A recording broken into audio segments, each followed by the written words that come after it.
Great Britain zero Malabar രൂപതയുടെ പഞ്ചവത്സര അജപാലന പദ്ധതിയുടെ ഭാഗമായുള്ള 3ാം വർഷമായ ആധ്യാത്മിക വർഷാചരണത്തിന്റെ ഉദ്ഘാടനം Liverpool Our Lady Queen of Peace ദേവാലയത്തിൽ നടന്നു.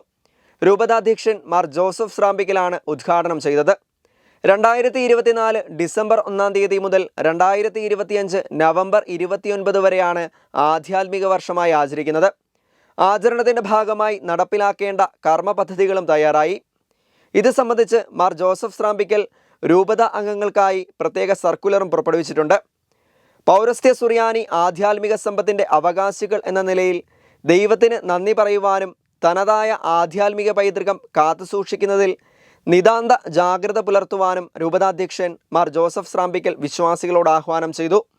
2024 ഡിസംബർ 18 മുതൽ 2025 നവംബർ 29 വരെയുള്ള കാലയളവിൽ അഖണ്ഡ ബൈബിൾ പാരായണം എല്ലാ ദിവസവും രൂപത ഒന്നാകെ പങ്കുചേരാവുന്ന തരത്തിൽ സൂം പ്ലാറ്റ്ഫോമിൽ ക്രമീകരിച്ചിട്ടുള്ള യാമപ്രാർത്ഥനകളിൽ പങ്കുചേരൽ, കൂദാശകളിലൂടെയുള്ള കൃപാവരം സ്വീകരിക്കൽ, തപസ് ചൈതന്യമുള്ള ആത്മീയ ജീവിതം ശീലിക്കുക, പൗരസ്ത്യ ആധ്യാത്മികത പഠിക്കുവാനും അറിയുവാനും സഹായിക്കുവാൻ മുൻ വർഷങ്ങളിലേതുപോലെ തന്നെ ഉർഹ ഫാമിലി ക്വിസ് 2025 എന്നിങ്ങനെയുള്ള വിവിധ കർമ്മ പദ്ധതികളാണ് ആധ്യാത്മിക വർഷത്തോടനുബന്ധിച്ച് ക്രമീകരിച്ചിരിക്കുന്നത്.